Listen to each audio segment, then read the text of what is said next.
चलो बच्चों, आज आप लोगों का वेलकम है नए चैप्टर में। और चैप्टर का नाम आपका क्या है? आज सहायक बही। आज हम लोग क्या स्टार्ट करने वाले? सहायक बही। देखिए, सहायक बही चैप्टर आज हम लोग पढ़ने वाले हैं। तो आप लोगों को पढ़ाया गया था, जब हम लोग दोहरा लेखा प्रणाली पढ़ते हैं तो दोहरा लेखा प्रणाली में क्या होता है? सबसे पहले लेन देन होता है, और इस लेन देन की सबसे पहली प्रविष्टि जो होती है वो कहाँ होती है? सहायक बही में। और सहायक बही के ही आधार पर हम लोग क्या बनाया जाता है? पंजी प्रविष्टि बनाया जाता है। और पंजी प्रविष्टि के ही आधार पर क्या बनाया जाता है? खाता बही बनाया जाता है। यही पढ़े कि नहीं पढ़े हम लोगों ने? तो पंजी प्रविष्टि अपने आप में एक चैप्टर था जो कि हमने कंप्लीट किया। खाता बही अपने आप में एक चैप्टर था जो कि हमने क्या किया? कंप्लीट किया। मानते हो कि नहीं मानते हो? आज बारी किसकी है? पहले स्टेप की बारी है। क्या? सहायक बही। सहायक बही भी अपने आप में एक चैप्टर है। सर ऐसा क्या हुआ कि आपने पंजी प्रविष्टि पहले पढ़ाया? आपको तो सहायक बही पहले पढ़ाना चाहिए था। परंतु बेटा, अगर मैं आपको सहायक बही पढ़ाता ना तो आप लोगों को पंजी प्रविष्टि और खाता बही शायद समझ में नहीं आता। सहायक बही पढ़ाता तो उस टाइम आपको समझे में नहीं आता जो अभी समझ में आएगा। ठीक है, तो आज हम लोग क्या बात करेंगे? सहायक बही। तो देखिए, आज हमारी बारी आएगी किससे? सहायक बही से रिलेटेड। तो देखिए, सहायक बही यहाँ पर दो पार्ट में विभक्त है। आपके बुक में सहायक बही जो है दो पार्ट में विभक्त है। पहला सहायक बही पार्ट 1, सहायक बही पार्ट 1 और सहायक बही पार्ट 2। सहायक बही पार्ट 1 और सहायक बही पार्ट 2 दो पार्ट में विभक्त है। ठीक है, अब देखिए, सहायक बही पार्ट 1 में अपन क्या पढ़ेंगे? कुछ पुस्तकों के बारे में पढ़ेंगे, जैसे कि क्रय पुस्तक रहेगा। इसमें बहुत सारे पुस्तक रहेंगे। क्रय पुस्तक रहेगा, विक्रय पुस्तक रहेगा। इसके अलावा हम लोगों का विक्रय वापसी पुस्तक रहेगा, विक्रय वापसी पुस्तक रहेगा यहाँ पर। और क्रय वापसी पुस्तक रहेगा, क्रय वापसी पुस्तक रहेगा यहाँ पर। ठीक है, और भी कुछ पुस्तकें होंगी अलग से, जैसे मुख्य जनरल रहेगा यहाँ पे, मुख्य जनरल। और आपका प्राप्ति पत्र पुस्तक रहेगा, प्राप्ति पत्र पुस्तक रहेगा, देवी पत्र पुस्तक रहेगा। तो ये सब जो है सहायक बही पार्ट 1 में आते हैं। ठीक है, किसमें आते हैं? पार्ट 1 में आते हैं। ठीक है, ये सारी बातें अपन पार्ट 1 में कहेंगे। ठीक है, जबकि सहायक बही में एक सबसे इंपॉर्टेंट टॉपिक है जिसमें एक ही चीज आता है, दैट इज योर रोकड़ बही। आज हम किसकी बात करेंगे? रोकड़ बही। तो आज मैं जो आपको पढ़ाने जा रहा हूँ वो पढ़ाने जाऊँगा किसके बारे में? पार्ट 2 के बारे में। पार्ट 1 बाद में पढ़ेंगे, पार्ट 2 पहले हम लोग पढ़ेंगे। क्योंकि पार्ट 2 थोड़ा सा किससे प्रभावित है? खाता बही से प्रभावित है। क्योंकि अभी आप जस्ट खाता बही से ही निकले हुए हो तो बहुत जल्दी समझ में आएगा और बहुत अच्छे से समझ में आएगा। इस वजह से आज हम क्या पढ़ेंगे? रोकड़ बही पढ़ेंगे। क्या पढ़ेंगे? तो देखिए, रोकड़ बही का मतलब क्या होता है? देखिए, आपके व्यापार में जितने भी नगद लेन देन होते हैं ना, जो भी नगद यानी कि रोकड़ वाले जो भी लेन देन होंगे उसकी एंट्री कहाँ की जाती है? जितने भी नगद लेन देन जहाँ पे रोकड़ प्रभावित होगा, रोकड़ आएगा या जाएगा, उसकी एंट्री कहाँ होगी? रोकड़ बही में।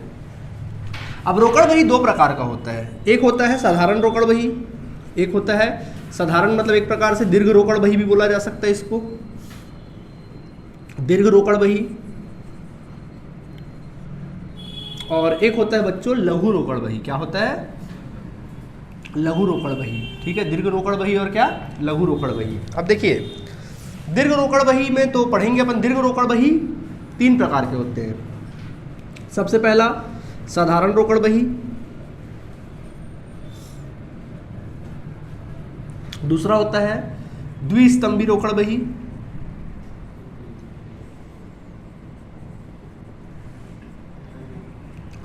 और तीसरा होता है त्रिस्तंभी रोकड़ बही।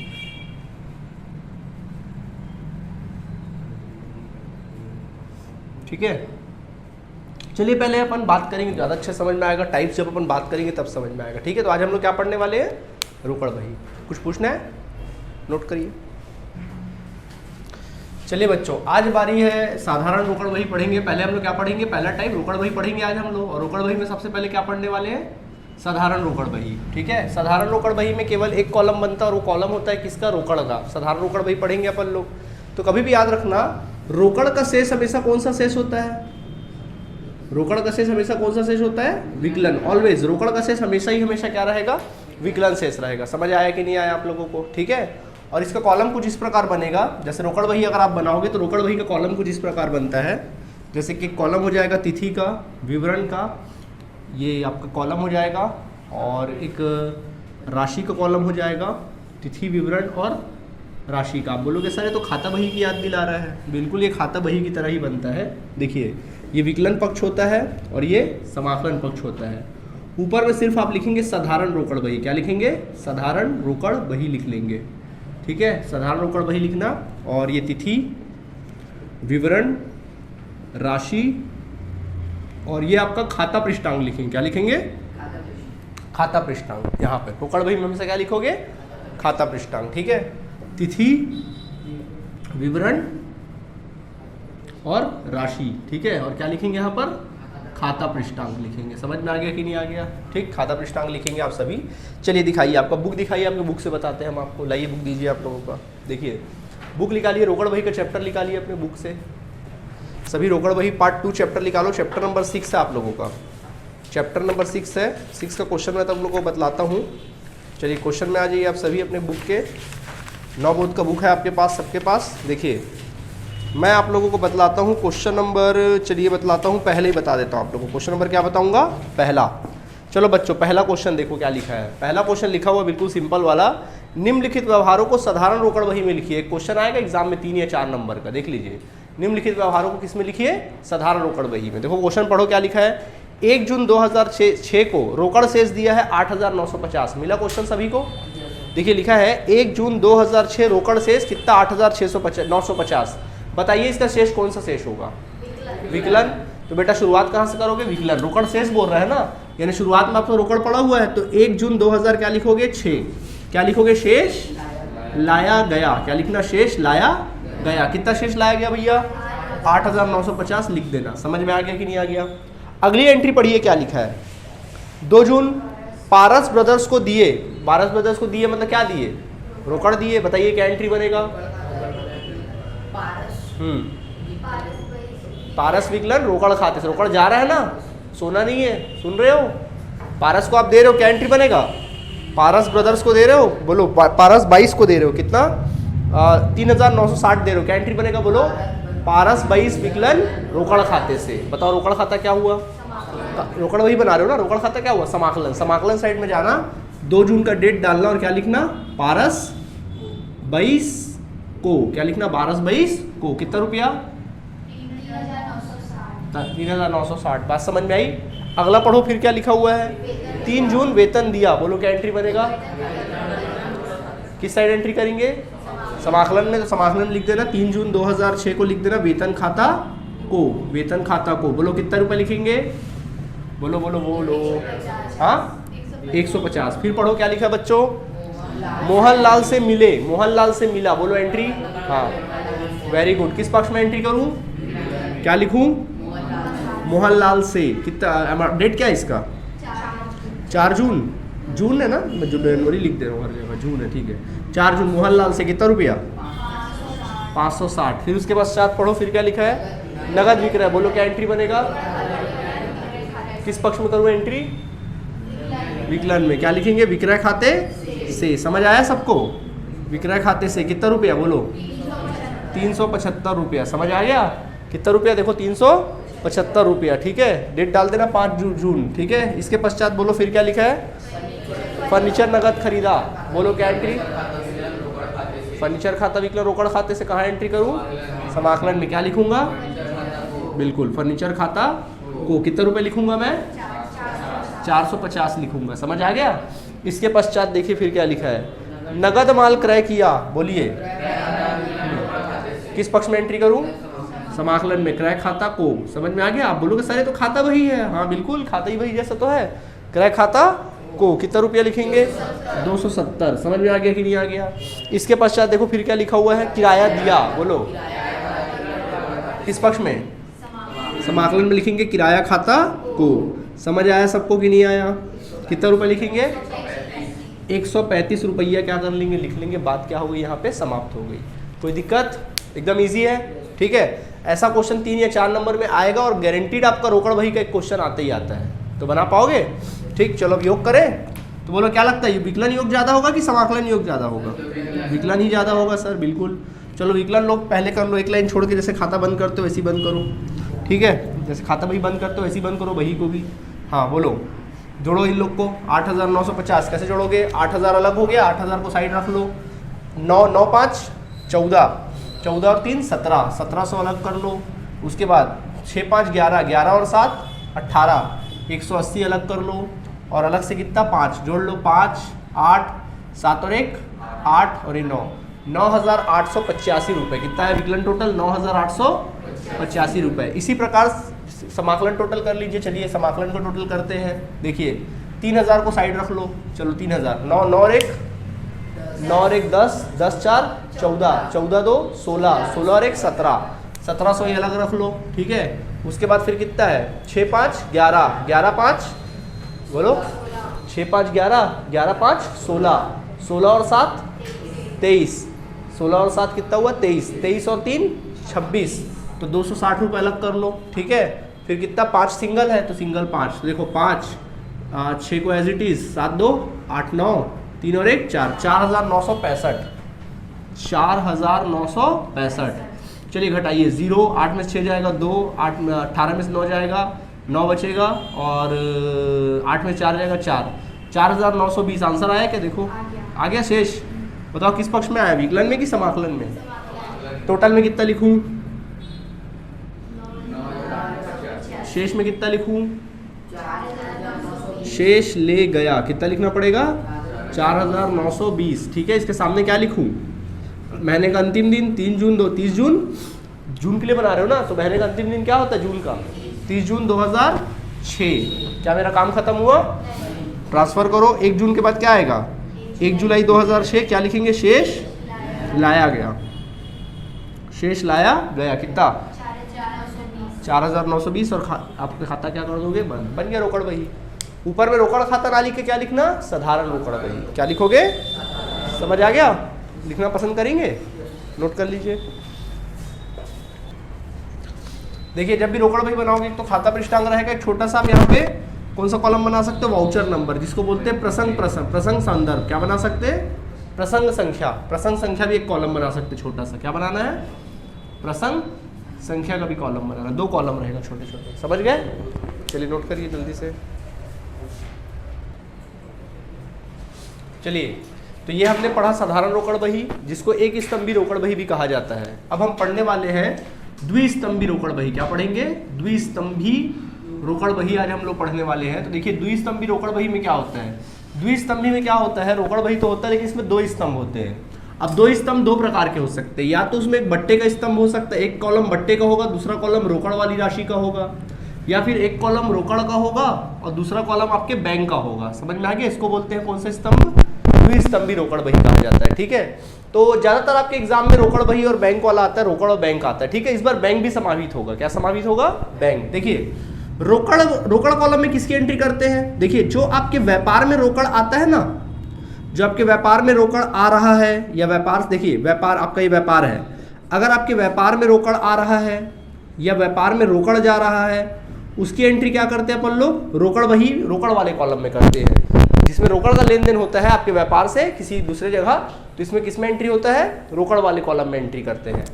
अब बात आती है बैंक वाले कॉलम में। तो देखो बैंक में भी जो पैसा जमा है वो भी तो आपका है। बैंक में जो पैसा जमा है किसमें है? वो भी आपका है। तो आपके बैंक खाते में, किसमें? आपके बैंक खाते में अगर पैसा आएगा या बैंक खाते से पैसा क्या होगा?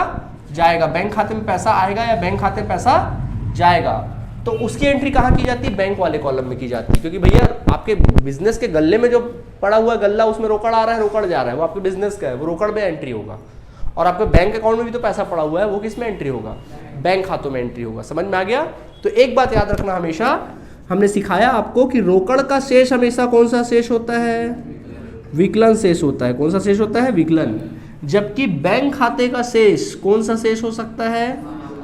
बैंक खाते का शेष ऐसा नहीं है भैया, बैंक खाते का शेष दोनों हो सकता है। बैंक खाता विकलन भी हो सकता है और समाकलन भी हो सकता है। समझ आ गया? बैंक खाता विकलन शेष भी हो सकता है, समाकलन भी हो सकता है। सर कैसे पहचानेंगे समाकलन शेष है कि विकलन शेष है? देखिए जनरली क्वेश्चन में लिख के देगा कि ये विकलन है कि समाकलन है। अगर ना लिख के दे, सब अब क्वेश्चन में ना लिख के दे, पता ही नहीं कौन सा शेष है, सिर्फ बोल दिया बैंक शेष। क्वेश्चन में क्या बोल दिया? बैंक शेष बोल दिया। या क्वेश्चन में लिख दिया रोकड़ बैंक में लिख दिया। क्या लिख दिया? क्वेश्चन रोकड़ बैंक में, ऐसा करके क्वेश्चन में लिख दीजिएगा, लिख दिया। समझ जाना उनका शेष कौन सा शेष है? विकलन शेष है। समझ जाना विकलन। जैसे एक्सप्लेन नहीं किया कि कौन सा शेष है तो क्या मानोगे? विकलन शेष। जैसे बैंक शेष बोला, बैंक में रोकड़ बोला, है कौन सा शेष है? विकलन शेष है। विकलन से शुरुआत करोगे। समझ गए? बैंक वाले का। और अगर समाकलन शेष कैसे पता चलेगा? या तो लिख के दे देगा, ऐसा लिखे रहेगा बैंक समाकलन शेष लिखा रहेगा, या बैंक जमा शेष लिखा रहेगा, ऐसा वर्ड लिखा रहेगा बैंक समाकलन या जमा शेष। या फिर बैंक अधिविकर्ष लिखा रहे, क्या लिखा रहे, बैंक अधिविकर्ष लिखा रहे, तो समझ जाना कौन सा शेष है, ये समाकलन शेष है। अधिविकर्ष का मतलब समझते हो ना, जब आपके बैंक में जमा धन राशि से आप जितना पैसा एक्स्ट्रा निकाल लेते हो उसी को क्या बोलते हैं, अधिविकर्ष कहते हैं। पढ़े कि नहीं पढ़े अपन लोग, ठीक है। तो बेटा ये अधिविकर्ष होता है, क्या होता है, अधिविकर्ष। कोई परेशानी इसमें आप लोगों को नहीं है, तो समझ गए। रोकड़ का शेष क्या होता है, हमेशा विकलन, और बैंक का शेष हमेशा क्या होता है, विकलन समाकलन दोनों हो सकता है। कुछ नहीं बोलेगा तो क्या मानोगे, लेकिन अगर बैंक अधिविकर्ष वर्ड दे दिया तो समाकलन। समझ गए, नोट करिए जल्दी से। चलिए बच्चों, अब बारी है क्वेश्चन नंबर 3 की। चलिए 3 बताएंगे, 3 को लगाइए 2000% IMP। अच्छे से तैयारी करना, एग्जाम में आ सकता है। देखिए 3 में क्या लिखा है, निम्नलिखित व्यवहारों को दिनेश कुमार की रोकड़ एवं बैंक खाने वाली वही में लिखिए। देखिए दोनों का जिक्र कर रहा है, रोकड़ का भी जिक्र कर रहा है और बैंक का भी जिक्र कर रहा है। तो बॉस रोकड़ का भी जिक्र कर रहा है, और तो कौन सा कॉलम है, 2 कॉलम है, एक रोकड़ वाला और एक बैंक वाला, ठीक है।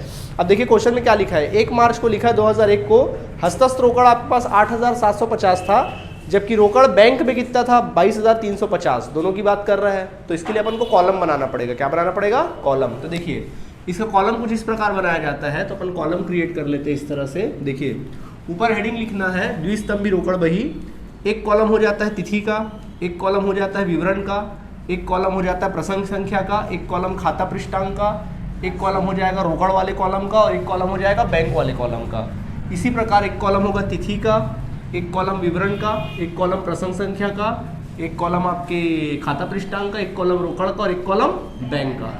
बस इतना कॉलम रहेगा, ठीक है। ये सीख गए, समझ लो, रोकड़ भाई खत्म आप लोगों का, ठीक। तो कॉलम क्रिएट कर लो, ये विकलन पक्ष है और ये वाला कौन सा पक्ष है, दूसरी छोर में समाकलन पक्ष है, ठीक है।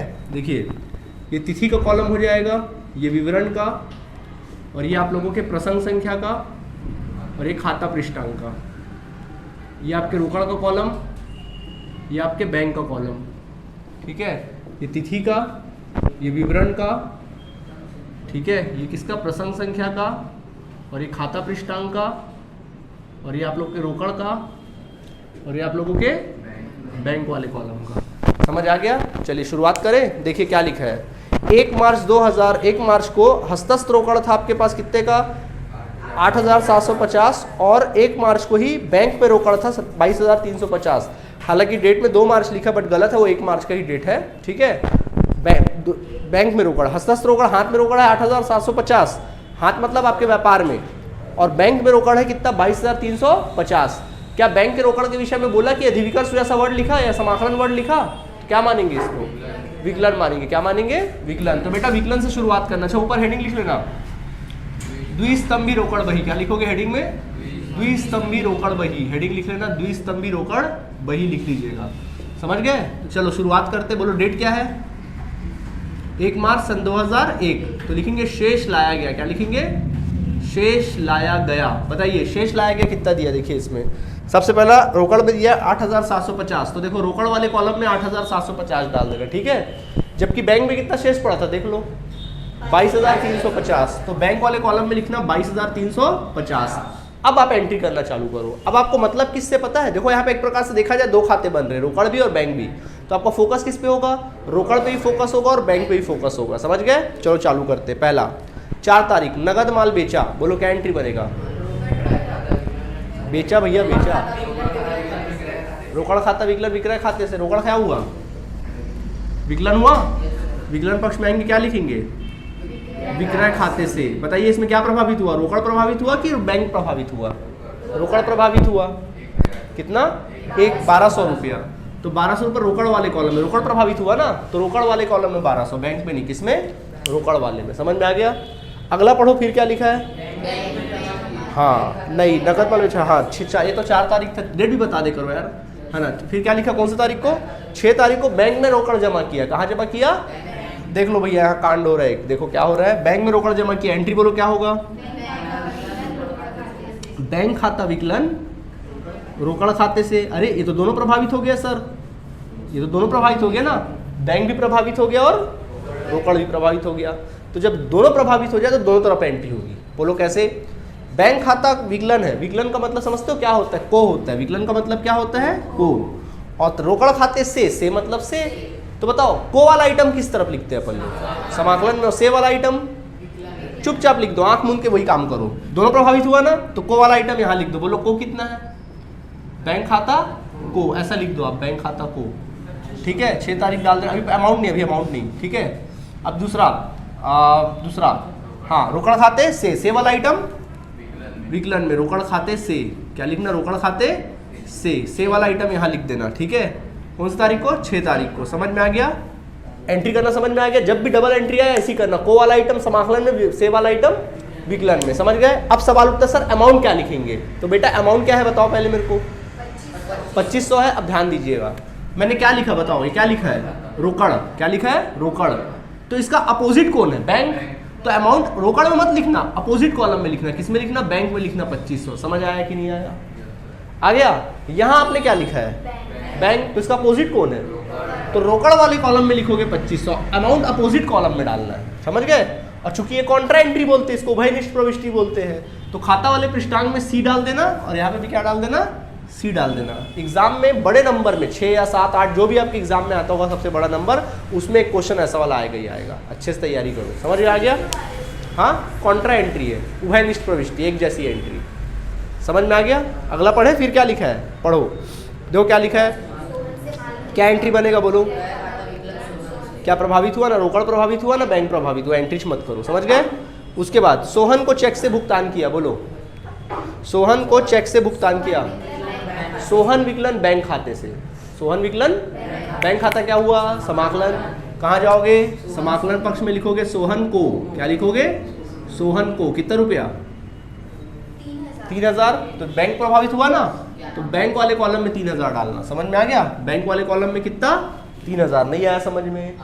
नहीं आया तो बोल दो। हाँ हाँ हाँ, सोहन विकलन बैंक खाते से हुआ ना, तो सोहन विकलन बैंक खाते से, तो बैंक खाता क्या हुआ? समाकलन हुआ ना। यहाँ पे रोकड़ या सब बैंक दोनों पे फोकस करना है आपको, उसके हिसाब रोकड़ या फिर बैंक के हिसाब से चलना है। समझ गए? तो यहाँ बैंक खाता समाकलन हुआ ना, समाकलन साइड में जाओगे। देखा जाए तो 2 in 1 है एक तरह से, ठीक है। तो समाकलन में जाओगे, लिखोगे सोहन को, और बैंक प्रभावित हुआ तो बैंक वाले कॉलम में। नहीं समझे? ठीक, अगला पढ़ो फिर क्या लिखा हुआ है।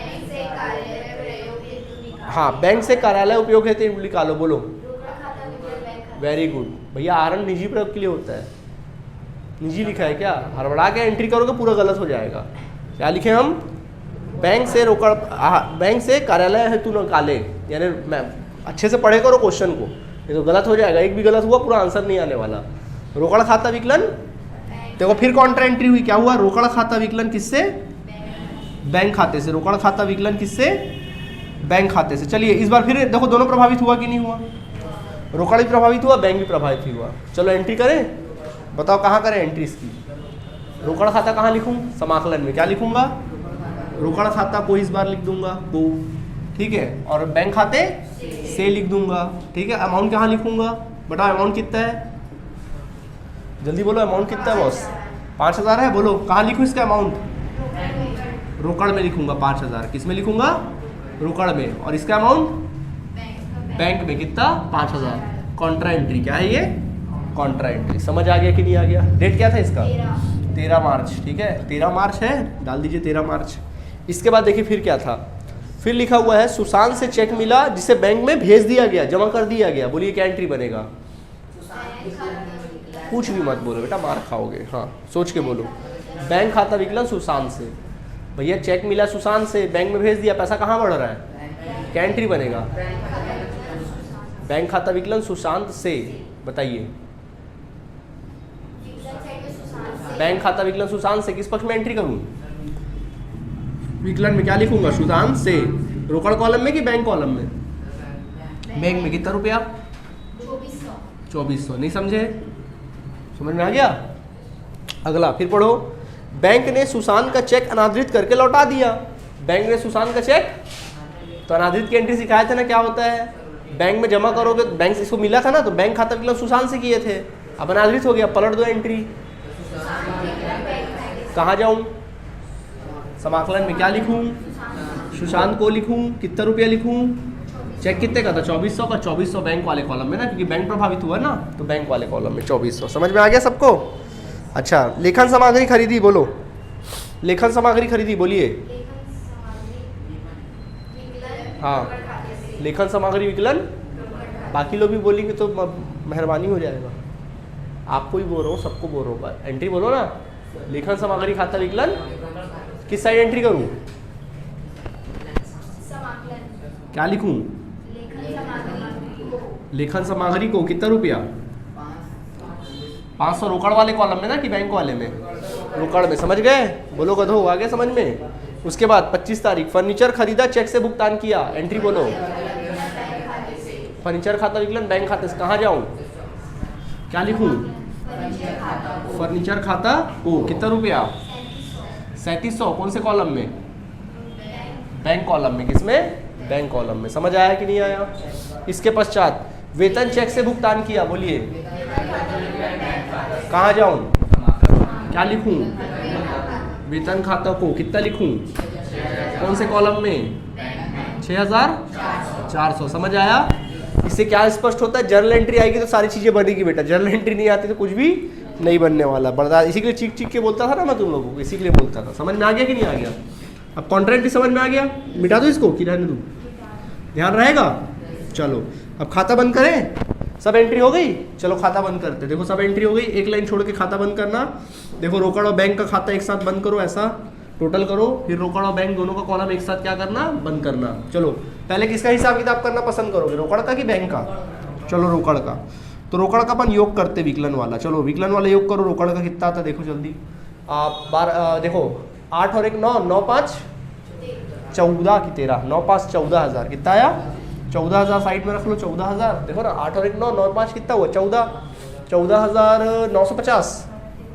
14,950 देखो ना, 750 और 200 को जोड़ेंगे कितना आएगा? 14,950। अब अपन योग करेंगे, समाकलन योग करेंगे। क्या करेंगे? समाकलन। देखो क्या हुआ, कुछ गलत आ रहा है क्या? ठीक है, अब आगे देखो समाकलन। देखो 2,500 और 500 कितना हुआ? 3,000। चलिए बच्चों घटा दीजिए इसको। 11,950। क्या आया? 11,950। बोलो शेष कहाँ आया? समाकलन। कॉमन सी बात है तो समाकलन ही आएगा। 14,950, 14,950 और शेष आया कितना? 11,950। क्या लिखेंगे? शेष ले गया गधो। 50 बार बना चुके। शेष ले गया। ठीक है, कौन सी तारीख को? 31 मार्च सन 2001 को लिख दिए। खत्म बात। अब किसका निकालेंगे? बैंक का। किसका निकालेंगे अपन लोग? बैंक का। चलो बच्चों बैंक का निकालो। बताओ, डेबिट टोटल करो बैंक का, योग करो विकलन, जल्दी से योग करो।